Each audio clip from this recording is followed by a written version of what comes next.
Custo de vida, emprego e desemprego, cesta básica, tarifas públicas, salário mínimo. Agora, na Brasil Atual, a análise do Diese.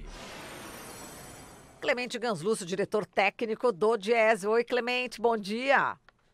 Bom dia, Marilu. Bom dia, ouvintes. Tá aqui em Sampa? Em Sampa hoje. Então tá bom. Para Caraguatatuba. Quando é que você vai? Daqui a pouquinho. Pra Caraguatatuba, é isso? Ixi, tá picotando. Eu entendi que foi Caraguatatuba. Eu tá também. Picotando. Caraguatatuba. Tá picotando, né? Mas tudo bem. Clemente, vamos falar aqui da economia brasileira, crescendo 0,6% no terceiro trimestre, o que dá 1,2% em um ano, de acordo com o IBGE. Nossa, falavam tanto do PIBinho, mas vamos lá, Clemente, diga lá.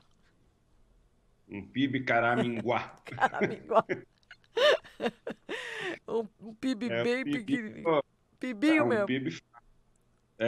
Um PIB fraco porque ele é decorrente especialmente do impacto na melhora do consumo das famílias, mas é uma melhora muito marginal, porque o consumo vem melhorando e dando um pouco mais de alento ao crescimento econômico, porque há uma geração de postos de trabalho, mas esses postos são predominantemente precários, de baixa remuneração, portanto, uma dinâmica que puxa o crescimento da economia a partir da capacidade de consumo das famílias, que significa emprego, salário e crédito, e o emprego vem crescendo de forma muito lenta, os salários estão praticamente estagnados, nós não temos uma dinâmica virtuosa no emprego e na renda.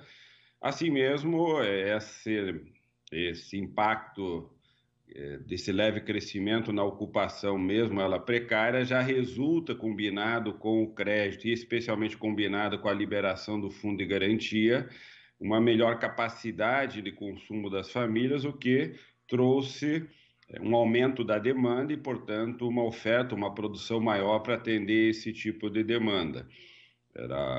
Para que nós tenhamos uma dinâmica econômica muito mais virtuosa e acentuada, seriam necessários uma estratégia de formação de postos de trabalho, de emprego, de ocupação, de crescimento dos salários muito mais acentuada e numa dinâmica muito mais orientada por um desenvolvimento industrial de base estruturante da capacidade produtiva, coisa que não se observa. Aliás, esse PIB vem também combinado com ele uma ausência no crescimento da indústria, ou seja, é um PIB que cresce com a indústria estagnada. É um negócio meio estranho porque parte desse crescimento foi decorrente da agropecuária. O Brasil é um país onde o setor agropecuário tem uma importância muito grande.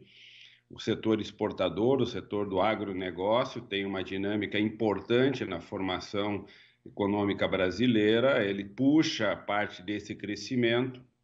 Parte desse crescimento também foi observado com o aumento do investimento, mas esse investimento muito orientado pelos investimentos no setor extrativo, especialmente petróleo, ou seja, a importação de uma plataforma de petróleo tem um impacto muito grande sobre a taxa de investimento, mas não se observa que esse investimento está disseminado na economia. Aliás, ao contrário, os dados mostram que os investimentos no setor de infraestrutura estão estagnados, ou seja, nós que perdemos, em termos de taxa de investimento, quase 30% do investimento do ponto de vista da infraestrutura econômica, seja de tecnologia, seja de infraestrutura do ponto de vista de dar as condições básicas para a economia se estruturar.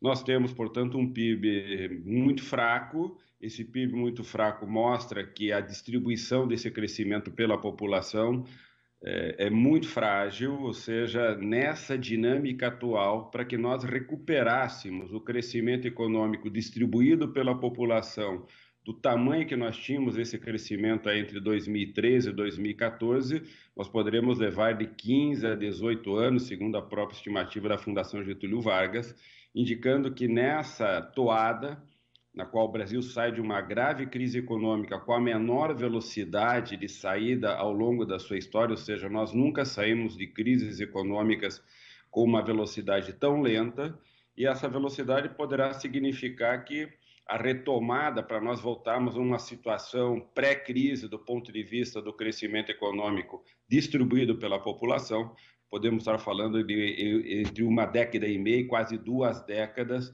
o tempo necessário nessa toada para que nós voltássemos à mesma posição de 2013 e 2014.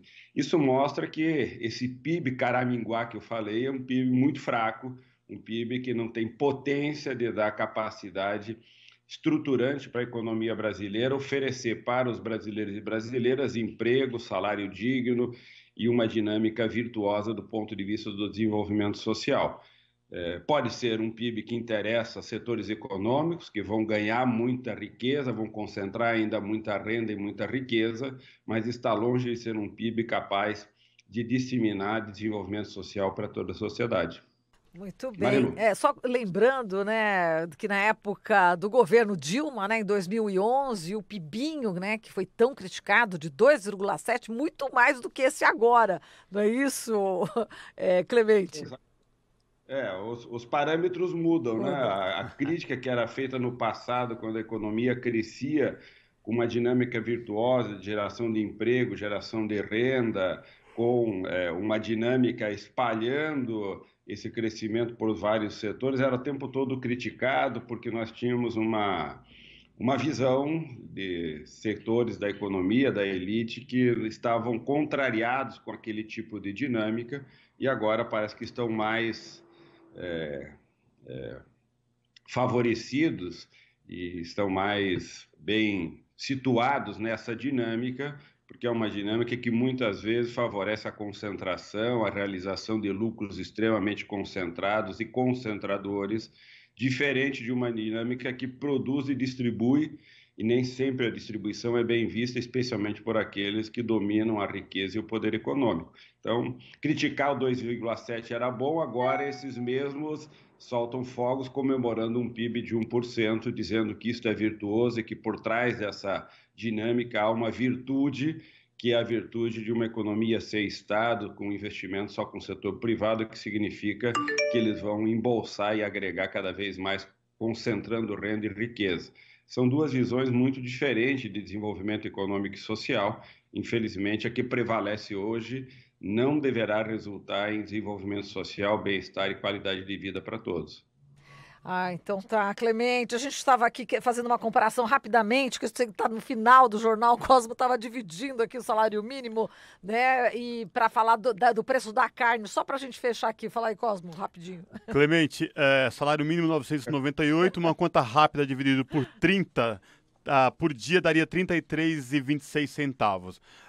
Aqui uma pesquisa rápida, o contrafilé hoje no Belenzinho, nos açougues aí da Zona Leste, R$ 44,90, R$ 45,60. Em São Bernardo, onde eu moro, o alcatra 38, contrafilé 49.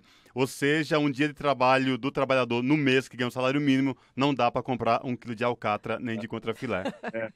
O dia todo não dá nem 1 quilinho de carne. Não dá nem 1 quilinho. Tá difícil, Isso, inclusive, vai ter impacto sobre a inflação, sobre o custo de vida, em uma condição onde o emprego não cresce, os salários não crescem, ou seja, o custo de vida vai crescer e, como você bem comparou, o poder de compra cai rapidamente. Perfeito, Clemente. A gente agradece aqui, um grande abraço para você e até amanhã. Falamos aqui com Clemente Ganslúcio, diretor técnico do Diese.